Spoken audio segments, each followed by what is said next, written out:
Para pendengar sekalian, komuniti pendidikan di Malaysia kini sedang mengalami kejutan besar. Seorang guru kanan dengan pengalaman 35 tahun dari sebuah sekolah menengah elit di Kuala Lumpur, tunduk hormat di Balai Berlepas Lapangan Terbang Antarabangsa Kuala Lumpur, KLIA. Di hadapan 120 pelajar, beliau menitiskan air mata dan berkata, "Saya benar-benar tersilap. Sebelum keberangkatan, keadaannya sama sekali berbeza." 300 ibu bapa membanjiri telefon sekolah dengan protes, mempersoalkan mengapa bukan London, tetapi Malaysia, di mana jaminan bahawa Kuala Lumpur KL selamat. Kabarnya, lalu lintas di sana sangat sesak dan huru-hara. Bukankah ia neraka bagi pejalan kaki? Para guru juga berasa gelisah. Guru Puan Nur Hidayah, ketua tingkatan yang membuat keputusan terpaksa memilih KL kerana kekangan bajet. Namun, hanya dalam tempoh 5 hari, segalanya berubah. Apa sebenarnya yang berlaku dalam 5 hari itu?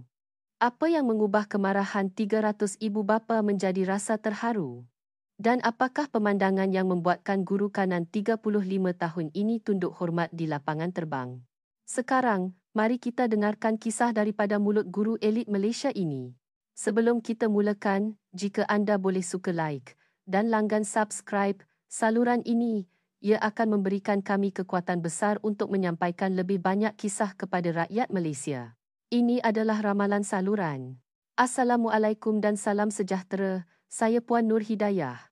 Saya telah berkhidmat sebagai ketua tingkatan selama 35 tahun di sebuah sekolah menengah terkemuka di Bangsar, Kuala Lumpur. Sekolah kami dikenali sebagai sekolah berprestij, di mana anak-anak golongan elit dan ahli perniagaan terkemuka Malaysia menuntut. Sudah menjadi tradisi kami setiap tahun untuk membawa pelajar tingkatan akhir melakukan lawatan sambil belajar ke luar negara. Biasanya ke bandar-bandar barat seperti New York atau London. Namun, pada Februari tahun lepas, pengetua mengadakan mesyuarat tergempar. Pengurus kewangan mengumumkan bahawa bajet tahun ini telah dipotong sebanyak 40%. Lawatan itu mesti dilaksanakan dengan bajet RM1,200 seorang pelajar. Sedangkan New York memerlukan sekurang-kurangnya RM1,800. Pihak agensi pelancongan dengan penuh kerisauan mencadangkan Kuala Lumpur, Malaysia. Mereka mengatakan perjalanan 5 hari itu hanya memerlukan RM1,000 seorang pelajar. Suasana bilik mesyuarat menjadi tegang. Sejujurnya, saya juga tidak bersemangat. Sepanjang 35 tahun kerjaya saya sebagai guru, kami tidak pernah mengadakan lawatan sambil belajar ke Malaysia. Tetapi kami tiada pilihan. Destinasi akhirnya diputuskan. Kuala Lumpur. Pada awal Mei, kami mengadakan sesi taklimat ibu bapa. Hampir separuh daripada 150 ibu bapa menyatakan bantahan. Seorang bapa mempersoalkan, bukankah bangunan di Malaysia semuanya lama? Adakah persekitaran kebersihannya terjamin? Seorang ibu lain meluahkan kebimbangan tentang tentera motosikal yang terkenal itu. Bukankah berbahaya untuk anak-anak melintas jalan? Saya cuba menenangkan semua orang dengan menunjukkan bahan yang telah disediakan. Tetapi jauh di lubuk hati, saya sendiri tidak yakin. Mesyuarat guru juga tidak berjalan lancar. Cikgu Lim, rakan sejawat, membangkitkan isu cuaca. Bagaimana jika terlalu panas atau hujan? Cikgu Siva pula bimbang tentang makanan. Walaupun terkenal, dia ragu adakah kebersihan warung-warung dan pasar malam itu sesuai dengan selera anak-anak. Walaupun saya menjawab akan melakukan yang terbaik, rasa tidak senang semakin memuncak. Sekembalinya ke rumah, saya mengeluh kepada isteri saya, Zulaikha. Ini adalah situasi paling rumit yang saya hadapi dalam 35 tahun. Zulaikha cuba menenangkan saya. Mengatakan mungkin ini akan menjadi pengalaman baru. Tetapi saya tidak berfikir begitu. Saya mencari maklumat tentang Kuala Lumpur di internet. Foto-foto pangsapuri lama dan jeriji besi terpampang di skrin. Walaupun kelihatan ada jiwa, ia tidak tampak teratur dan moden seperti di Bangsar, KL. Perkataan bangunan lama, kesesakan lalu lintas dan kekurangan kawalan muncul. Saya juga bimbang tentang beberapa kawasan yang kelihatan agak tidak terurus. Malam sebelum berlepas, saya mengisi beg pakaian dengan ubat-ubatan dan pasport pelajar. Dalam hati, saya bertekad bahawa matlamat lawatan ini hanya satu. menamatkannya dengan selamat dan membawa pelajar pulang dengan utuh. Itu sudah memadai. Pagi hari keberangkatan, kami berkumpul di Clia. 120 pelajar dan 8 guru. Walaupun pelajar kelihatan teruja, rungutan kekecewaan kedengaran di sana-sini. New York lagi bagus. Sebelum menaiki pesawat, saya menyampaikan beberapa peringatan asas. Bergerak dalam kumpulan, menjaga barang berharga, dan berhati-hati ketika melintas jalan. Semasa di dalam pesawat, Cikgu Lim menyuarakan kebimbangan, entahlah, apa yang akan berlaku. Saya menjawab, kita lakukan yang terbaik, tetapi rasa cemas masih membelenggu. Pesawat berlepas. Penerbangan yang singkat, hanya 35 minit. Sambil melihat keluar tingkap, saya berfikir, pasti tiada bandar yang lebih mudah dan selamat daripada Bangsar. Saya hampir tidak mempunyai sebarang jangkaan tentang Kuala Lumpur. Selepas penerbangan 35 minit, kami mendarat di lapangan terbang antarabangsa Pulau Pinang untuk lawatan ke KL dari utara. Sebaik sahaja melangkah keluar dari pesawat dan masuk ke bangunan terminal, saya terhenti. Walaupun tidak sebesar KLIA. Suasana di sini sangat cerah dan bertenaga. Lantainya bersih berkilat. Tanda arah jelas dengan tulisan bahasa Inggeris, Mandarin dan bahasa Malaysia. Semasa menunggu pemeriksaan imigresen, saya perasan sesuatu. Walaupun ramai orang, petugas mengawal barisan dengan mesra dan teratur. Pegawai imigresen tersenyum dan menyambut kami dengan selamat datang dalam bahasa Inggeris. Keramahan yang mengejutkan dan proses yang pantas. Kesemua 120 pelajar selesai diperiksa. Tetapi yang paling mengejutkan adalah kawasan tuntutan bagasi. Kami menjangkakan kekacauan, tetapi bagasi keluar dengan pantas. Malah, ada petugas yang membantu menyusun beg supaya tidak bertindih dan berlanggar.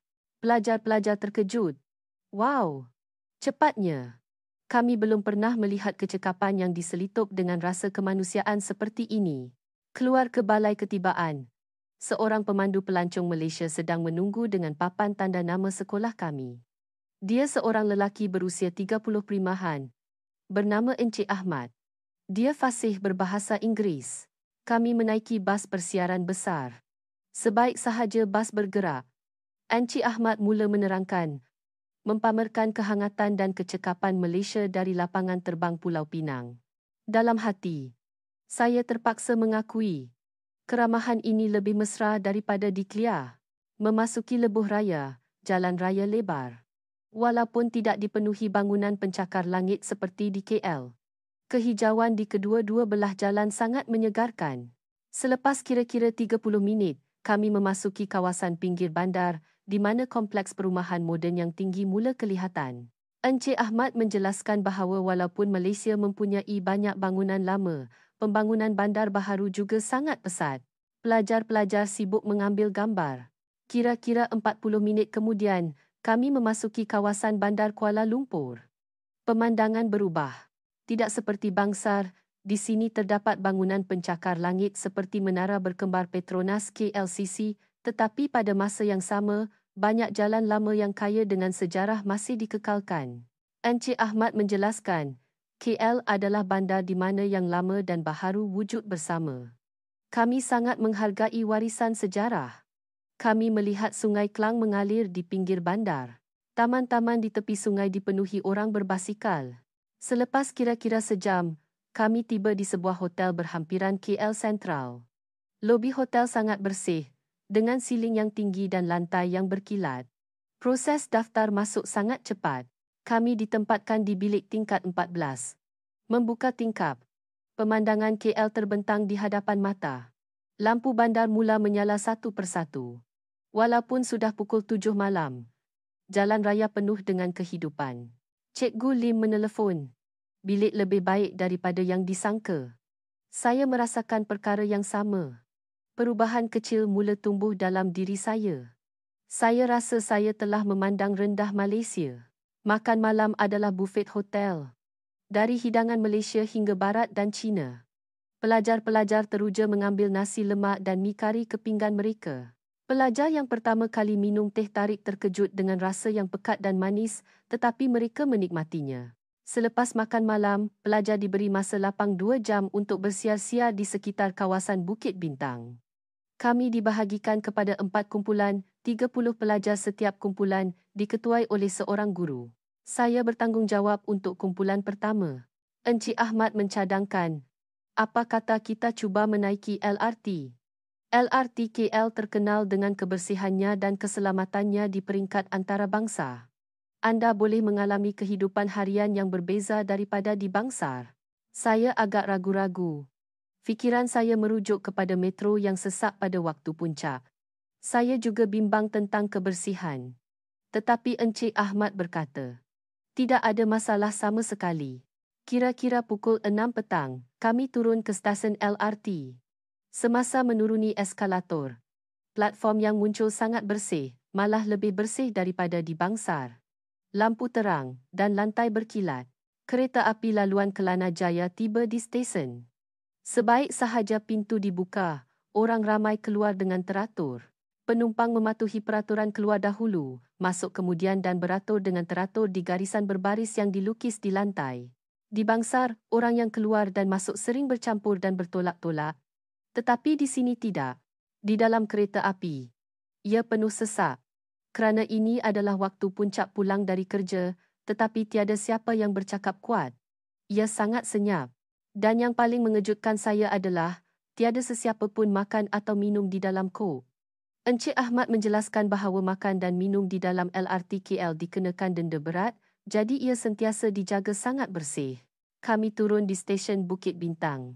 Saya memerhatikan sekeliling, berfikir mesti berhati-hati dengan pencopet, tetapi anehnya, ramai orang hanya menggantung telefon bimbit di leher atau meletakkan beg galas di belakang. Ini adalah sesuatu yang pasti tidak akan dilakukan di Bangsar. Wanita-wanita juga santai membawa beg tangan mereka, tanpa menggenggamnya erat. Cikgu Lim berbisik. Nampaknya di sini tak perlu risau tentang pencopet, ya? Saya juga berasa begitu. Suasana benar-benar berbeza dari Bangsar. Tiada ketegangan.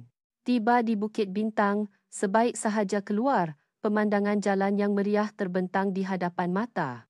Pusat membeli belah dan kedai-kedai fashion berderet. Ramai orang di jalanan, tetapi tidak huru-hara. Selepas 10 minit berjalan, kami menaiki LRT semula ke KL Central. Kami menaiki LRT selama 40 minit secara keseluruhan dan tidak sekalipun saya berasa terancam atau melihat kekotoran. Ini mustahil di Bangsar.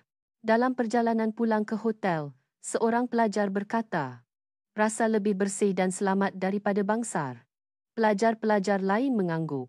Di lobi hotel, saya bertemu dengan guru-guru kumpulan lain.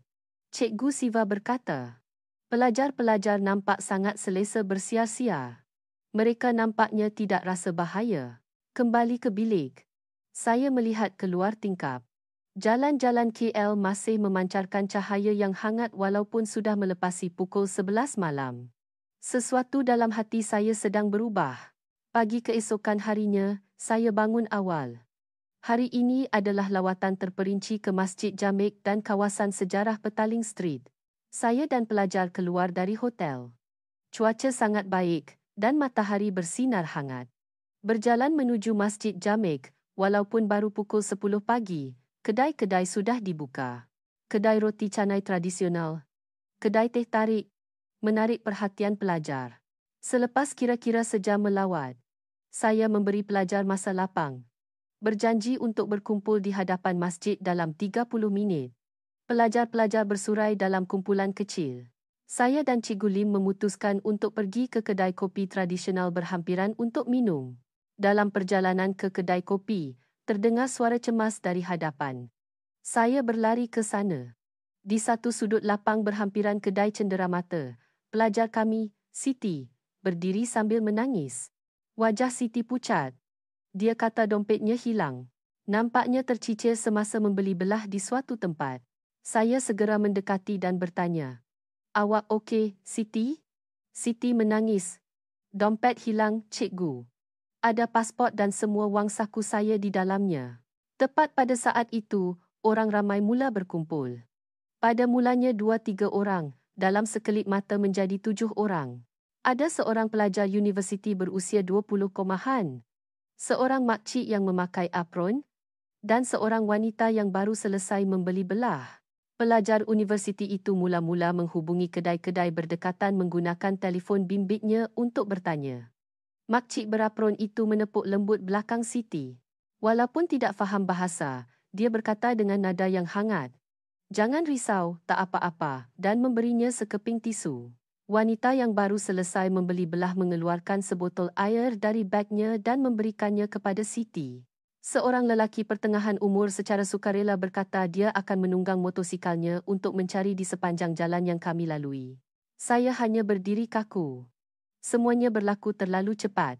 Dalam masa kurang dari 1 minit, ketujuh-tujuh orang ini secara serentak menunjukkan rasa kemanusiaan yang menakjubkan. Tiada siapa yang mengarahkan mereka. Tetapi semua orang ingin membantu. Pelajar universiti yang menelefon kedai menghampiri saya.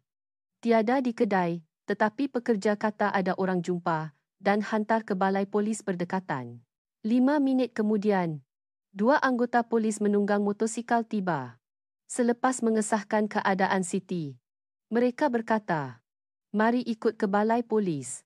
Pelajar universiti berusia 20-an itu melangkah ke hadapan dan berkata, "Saya ikut sekali ke balai polis. Saya boleh cakap sedikit bahasa Inggeris dan boleh bantu terjemahkan." Saya terkejut. Seorang yang tidak dikenali sanggup berbuat sejauh ini. Kami pergi ke balai polis. Pelajar universiti itu sentiasa berada di sisi, membantu menterjemahkan prosedur. Selepas selesai, dompet itu ditemui semula, utuh tanpa kurang apa-apa.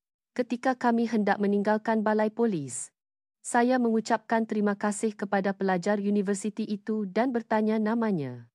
Dia berkata namanya Syafiq, pelajar dari Universiti Malaya. Saya terus mengucapkan, "Terima kasih banyak-banyak." Syafiq tersenyum dan berkata, "Ini adalah Muhibbah Malaysia, Cikgu. Apabila melihat seseorang dalam kesusahan, adalah tanggungjawab kita untuk membantu. Selamat datang ke Malaysia." Saya terdiam. Bagaimana jika ini berlaku di Bangsar? Kebanyakan orang mungkin akan lalu begitu sahaja kerana sibuk. Mustahil untuk 7 orang berkumpul serentak untuk mengambil berat, dan ada yang menawarkan air dan tisu. Lebih tidak terbayang ada yang menemani ke balai polis dan membantu menterjemah selama lebih sejam. Kami menaiki teksi kembali ke hotel. Cikgu Lim menunggu di lobi. Saya menerangkan dengan terperinci apa yang berlaku. Cikgu Lim menunjukkan riak wajah tidak percaya. Saya juga berasa begitu. Malam itu semasa makan malam, saya menceritakan kisah hari itu kepada pelajar. Pelajar-pelajar sangat terkejut. Seorang pelajar berkata, "Orang Malaysia memang sangat ramah, ya." Semua orang mengangguk. Malam itu, saya membuka komputer riba dan mencari data keselamatan Malaysia. Data menunjukkan kadar jenayah di Malaysia adalah sangat rendah. Dalam Indeks Keselamatan, Global Safety Index, Malaysia sering berada di kedudukan teratas, malah salah satu negara paling selamat di dunia. Saya terus mencari dan mendapati Malaysia mempunyai budaya kejiranan yang kuat. Selain itu, kadar penggunaan CCTV yang tinggi menyumbang kepada kadar penyelesaian kes jenayah yang sangat tinggi. Terutamanya, banyak pelancong asing berkongsi pengalaman menemui semula barang yang hilang di Malaysia. Saya merenung skrin. Nombor tidak berbohong. Malaysia benar-benar negara yang selamat. Prasangka saya sama sekali salah. Saya menelefon Cikgu Lim dan menunjukkan data tersebut. Cikgu Lim juga terkejut. Tidak tahu pula sampai tahap ini. Saya berfikir, saya mesti menunjukkan maklumat ini kepada ibu bapa juga. Pagi hari ketiga, jadual kami adalah melawat sebuah sekolah menengah kerajaan di Bandar KL. Ia adalah bangunan sekolah yang bersejarah, dengan kemudahan yang mengagumkan. Pengetua menyambut kami di pintu masuk utama. Kami melawat bilik darjah tingkatan 5 terlebih dahulu. Terdapat skrin sentuh besar di hadapan kelas. Pelajar menggunakan tablet masing-masing.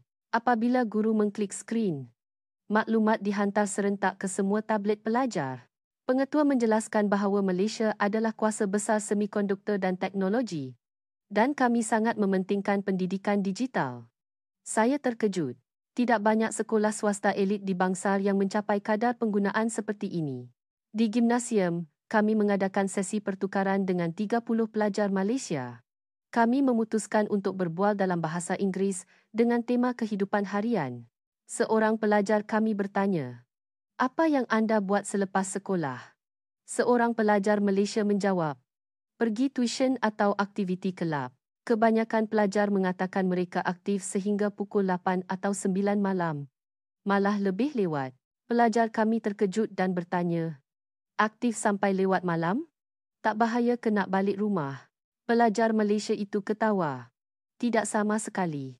Terdapat banyak kedai serbaneka 7/11 dan lampu jalan yang terang di mana-mana. Dan keselamatannya sangat baik.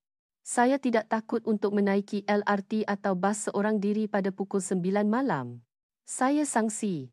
Di Bangsar, pelajar perempuan sentiasa perlu berhati-hati apabila pulang lewat malam. Saya bertanya kembali, "Benarkah begitu?"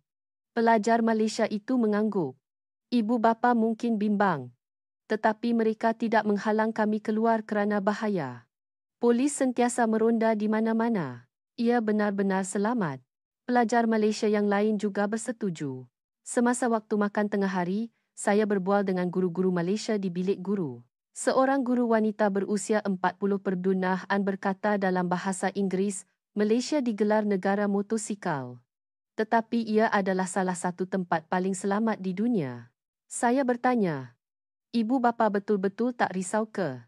Guru itu menjawab, "Sudah tentu kami ingatkan tentang keselamatan jalan raya, tetapi kami yakin tentang jenayah seperti penculikan atau rompakan." Malam itu, kami mengadakan mesyuarat guru. Cikgu Lim mencadangkan, "Apa kata kita, para guru sahaja, pergi berjalan-jalan di jalanan KL lewat malam, tanpa pelajar, kita boleh sahkan sendiri." Saya bersetuju. Saya mahu melihat dengan mata sendiri sejauh mana keselamatan Malaysia. Cikgu Siva dan Cikgu Chong juga memutuskan untuk ikut serta. 4 guru keluar dari hotel. Pukul 11 malam. Kami menaiki teksi ke kawasan Bukit Bintang. Sebaik sahaja turun, pemandangan jalan yang sibuk dan bersih terbentang. Walaupun sudah melepasi pukul 11 malam. Walaupun pusat membeli belah telah tutup, kawasan sekitar pawagam dan restoran masih terang benderang. Kami berjalan perlahan-lahan di sepanjang jalan Bukit Bintang. Apa yang mengejutkan adalah kelibat wanita. Wanita berusia 20-an berjalan sendirian atau dalam kumpulan wanita. Mereka kelihatan santai, tanpa rasa takut. Ada seorang wanita memakai earphone, mendengar muzik sambil melihat telefon. Ini mungkin berlaku di Bangsar juga, tetapi pada pukul 11 malam, tahap kelonggaran ini terasa aneh. Cikgu Siva berbisik, "Nampak sangat selamat, ya." Saya mengangguk. Saya cuba masuk ke sebuah kedai serbaneka 7/11. Walaupun sudah melepasi tengah malam, masih ada beberapa pelanggan. Ada yang makan snack. Ada yang mengambil bungkusan. Kerani kedai menyambut dengan gembira, "Selamat datang." Kami membeli minuman. Semasa membayar, saya bertanya kepada kerani, "Tak takut ke kerja malam-malam?" Kerani itu menjawab dalam bahasa Inggeris, "Tidak takut sama sekali. Kedai serbaneka Malaysia 24 jam dan sangat selamat." Keluar dari kedai, kami terus berjalan. Selepas pukul 1 pagi, pejalan kaki berkurangan sedikit, tetapi jalan raya masih mengekalkan kehidupan yang senyap. Terdapat pos kawalan polis dan CCTV di mana-mana. Kereta polis juga sesekali lalu, bukan kerana ada kemalangan, tetapi rondaan rutin. Kira-kira pukul 2 pagi, kami menaiki teksi ke Dataran Merdeka, tempat yang disyorkan oleh Encik Ahmad. Kabarnya, ramai orang di sana walaupun pada waktu malam. Tiba di tebing sungai, saya terkejut. Walaupun sudah pukul 2 pagi, ada orang berbasikal, pasangan berjalan-jalan, dan anak muda berbual di bangku. Pencahayaannya terang. Laluan pejalan kaki diterangi dengan jelas. Sungai mengalir tenang, dan lampu di seberang sungai berkelip. Ia adalah pemandangan yang damai. Kami juga berjalan di sepanjang laluan pejalan kaki. Bunyi air sungai kedengaran. Angin malam sejuk, Cikgu Lim berkata. Sungai Klang di KL juga sibuk pada waktu malam, tetapi di sini ada rasa santai yang unik. Saya merasakan perkara yang sama. Orang di sini sangat santai. Mereka tidak berjaga-jaga sama sekali, kerana tidak perlu. Duduk di bangku, memandang sungai. Lampu bandar kelihatan di kejauhan. Bandar tidak tidur, tetapi ia juga tidak bising. Teratur dan damai. Cikgu Siva berkata, "Akhirnya saya faham. Saya tahu mengapa pelajar Malaysia boleh aktif sehingga lewat malam. Kerana keselamatan seperti ini, ia mungkin." Pukul 3 pagi, kami menaiki teksi kembali ke hotel. Kami berjalan di jalan malam KL selama 4 jam. Tidak sekalipun saya berasa tidak selesa, malah hati saya sangat tenang. Masuk ke bilik dan berbaring di katil. Pengalaman malam ini terlalu kuat. Semua prasangka yang saya pegang hancur sepenuhnya. Malaysia sama sekali berbeza daripada yang saya bayangkan, huru-hara dan lama. Ia lebih selamat daripada Bangsar. Dalam aspek muhibah dan keselamatan, ia melangkaui Bangsar. Saya kini boleh yakin bahawa Malaysia adalah salah satu negara paling selamat di dunia. Pagi hari keempat tiba. Hari ini adalah lawatan ke Genting Highlands dan Muzium Negara Malaysia. Kami menaiki bas bersama pelajar dan tiba di Muzium Negara. Bangunan megah menyambut kami. Masuk ke dalam, pelajar-pelajar terdiam, merenung artifak berharga, terpegun dengan kekayaan budaya Melayu yang mendalam. Kami bergerak ke Genting Highlands. Pemandangan dari atas bukit sangat menakjubkan. Pelajar berjalan di laluan, menghirup udara segar. Kami melihat warga emas dalam pakaian mendaki yang ringan menyapa kami dengan mesra. Encik Ahmad menjelaskan bahawa orang Malaysia sangat suka mendekati alam semula jadi dan sangat mesra terhadap orang asing. Makan tengah hari di Genting Highlands dengan hidangan tempatan. Sayur-sayuran tumis dan sup ayam yang besar sangat lazat. Petang, kami melawat Dataran Merdeka. Bangunan-bangunan bersejarah bersinar di bawah matahari. Pelajar-pelajar tidak berhenti mengambil gambar. Saya bersandar pada pagar, memandang ke dataran. 5 hari yang lalu, apabila saya tiba di tempat ini, saya tidak mempunyai sebarang jangkaan. Saya fikir saya tidak tahu apa-apa tentang Malaysia, hanya menganggap ia tempat yang penuh motosikal dan bangunan lama. Tetapi kini, ia sama sekali berbeza. Saya tahu betapa selamatnya tempat ini. Dataran Merdeka yang damai pada pukul 2 pagi. Wanita yang berjalan sendirian, dan wajah 7 rakyat Malaysia yang membantu pelajar yang hanya kehilangan dompet, bukan tercedera. Wajah-wajah mereka muncul di fikiran. Seorang pelajar, Nizam, datang kepada saya. Dia berkata, "Cikgu, lawatan ini adalah pengalaman paling bermakna dalam hidup saya." Dia berkata dia rasa KL lebih santai daripada Bangsar. Seorang pelajar lain, Ahmad, berkata, "Saya tidak pernah berasa takut walaupun berjalan sendirian. Di Bangsar, saya sentiasa berjaga-jaga dengan persekitaran, tetapi di sini, saya tak perlu buat begitu." Dan semua orang suka senyum. Siti berjalan mendekat. Wajahnya kelihatan sangat ceria. Saya tidak akan lupakan rakyat Malaysia yang membantu saya apabila dompet saya hilang seumur hidup saya. Matanya berkaca-kaca. Dada saya terasa hangat. Saya telah mengajar selama 35 tahun. Mengajar ramai pelajar. Tetapi tidak pernah melihat perubahan yang begitu ketara. Hanya 5 hari. Dalam tempoh yang singkat, telah mengubah 120 pelajar. Pagi hari terakhir tiba. Membuka tingkap dan memandang jalan-jalan KL. Rasanya 5 hari berlalu terlalu cepat. Sambil mengemas beg, saya melihat sekeliling bilik. Semua detik di sini kembali. Jadual pagi adalah masa lapang terakhir. Pelajar membeli dodol dan keropok lekor sebagai cenderamata di Petaling Street. 1 jam kemudian, kami menaiki bas ke lapangan terbang antarabangsa Pulau Pinang. Bas sunyi. Pelajar merenung keluar tingkap. Merakamkan imej terakhir KL dalam fikiran mereka. Kami melihat bangunan Sultan Abdul Samad bersinar di bawah matahari. 1 jam kemudian, kami tiba di lapangan terbang antarabangsa Pulau Pinang. Selepas selesai daftar masuk dan melalui pemeriksaan imigresen, pelajar-pelajar melakukan pembelian terakhir di kawasan bebas cukai. Masa menaiki pesawat semakin hampir. Berjalan menuju pintu pagar. Wajah pelajar menjadi muram. Terdengar bunyi hidung disedut. Itu Siti. Air mata mengalir dari matanya. Seperti berjangkit. Pelajar lain mula menangis. Seorang demi seorang menitiskan air mata. Bukan sahaja pelajar perempuan, pelajar lelaki juga menahan air mata. Nizam menutup wajahnya dengan tangan. Siti menangis dan berkata, "Saya nak datang lagi. Saya tak nak tinggalkan Malaysia." Pelajar di sebelahnya mengangguk dan menangis bersama. Saya juga menangis. Saya cuba menahan, tetapi air mata mengalir juga. Dalam 35 tahun lawatan sambil belajar, saya tidak pernah menangis. Tetapi sekarang berbeza. Cikgu Siva juga menangis. Cikgu Lim juga mengelap air mata. Kesemua 8 guru menangis. Petugas lapangan terbang melihat kami dan menghulurkan tisu dengan lembut. Kami tidak peduli dengan pandangan orang lain. Pengumuman menaiki pesawat kedengaran. Pelajar perlahan-lahan berjalan ke pintu pagar, sering menoleh ke belakang, melihat tanah Malaysia.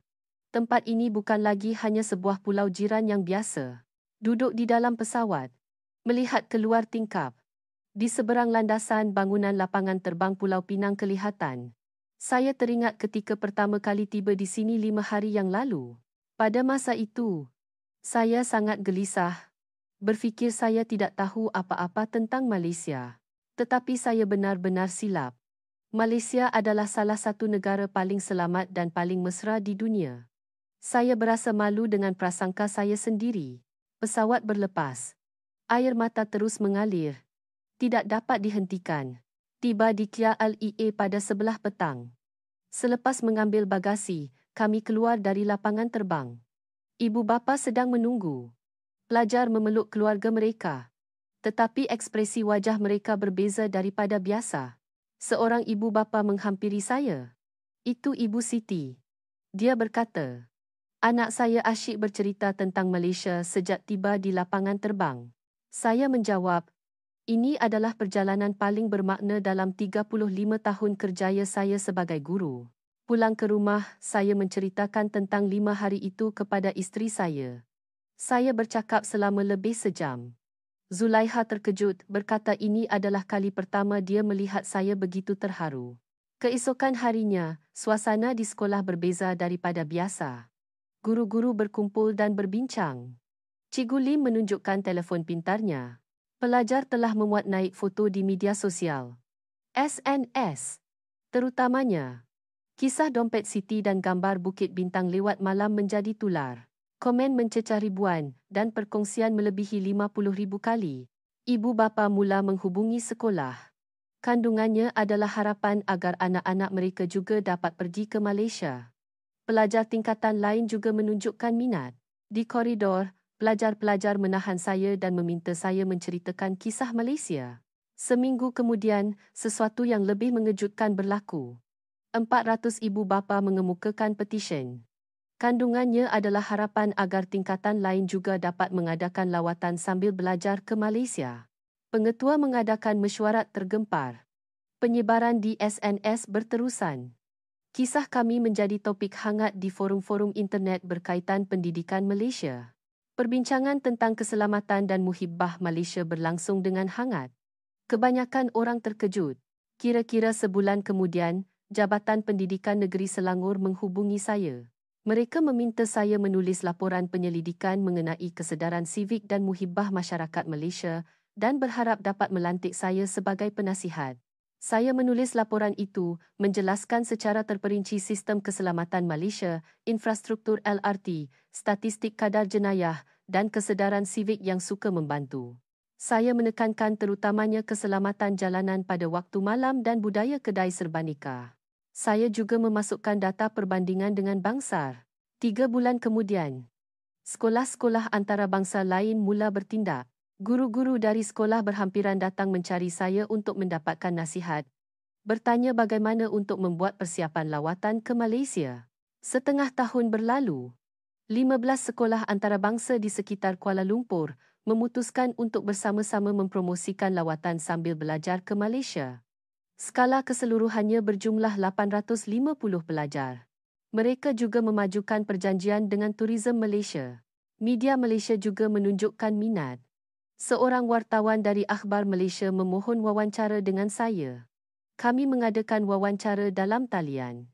Wartawan itu bertanya, Apa yang paling mengesankan di Malaysia? Saya menjawab, muhibah dan keselamatan. Saya berkata Malaysia adalah negara yang menunjukkan kewujudan bersama antara kehangatan dan ketertiban. Itu bukan hanya sistem, tetapi keselamatan yang dibina oleh kebaikan setiap warga negara. Setahun berlalu, dan keadaannya telah berubah sepenuhnya. Tempahan penerbangan dari Kuala Lumpur ke Pulau Pinang meningkat 180% berbanding tahun lepas. Terutamanya, lawatan kumpulan pelajar melonjak. Saya juga kini pergi ke Malaysia 2 kali setahun. Setiap kali, saya membawa pelajar baru. Bulan lepas, saya membawa 160 pelajar melawat KL. Perkara yang paling saya rasa berharga adalah perubahan pelajar. Pelajar yang telah melawat Malaysia mula belajar bahasa Melayu. Muncul juga pelajar yang ingin melanjutkan pelajaran di Universiti Malaya. Bilangan pelajar yang melihat dunia tanpa prasangka semakin meningkat. Bulan lepas, saya memberi ceramah di seminar guru. Temannya adalah prasangka. Saya menceritakan pengalaman saya. Mengakui bahawa selama 35 tahun, saya tidak tahu apa-apa tentang Malaysia. Saya berkata kejahilan itu telah dihancurkan dalam masa 5 hari yang singkat dan menekankan bahawa Malaysia adalah negara yang berbeza daripada yang saya bayangkan, salah satu negara paling selamat di dunia. Saya menceritakan kisah 7 rakyat Malaysia yang membantu Siti yang kehilangan dompet. Saya menggambarkan pemandangan damai dataran merdeka pada pukul 2 pagi. Saya juga menceritakan kisah pelajar sekolah menengah Malaysia yang pulang sendirian pada pukul 11 malam. Penonton mendengar dengan senyap. Selepas ceramah, ramai guru datang dan berkata sekolah mereka juga mahu mempromosikan lawatan sambil belajar ke Malaysia. Maka, dalam baki 3 tahun sebelum bersara, saya berhasrat untuk menumpukan perhatian kepada penyampaian mesej ini. Betapa pentingnya melihat dunia tanpa prasangka, agar generasi seterusnya dapat melihat dunia dengan hati yang lebih terbuka daripada kita. Ini adalah apa yang boleh saya lakukan sebagai seorang pendidik. Ini adalah pelajaran terbesar yang diberikan oleh Malaysia kepada saya. Dalam 35 tahun kerjaya saya sebagai guru, saya telah melawat banyak bandar, Paris, London, Rome, New York. Tetapi tiada satu pun bandar yang menggerakkan hati saya seperti Kuala Lumpur. KL bukanlah sekadar bandar yang selamat. Ia adalah tempat di mana budaya suka menolong, sistem LRT yang teratur dan masyarakat yang penuh kehangatan wujud dalam harmoni. Semuanya seimbang dengan sempurna. Saya sering berkata kepada pelajar saya, lihat dunia dengan mata anda sendiri. Singkirkan prasangka dan alamilah dengan hati yang terbuka. Itulah pembelajaran sebenar.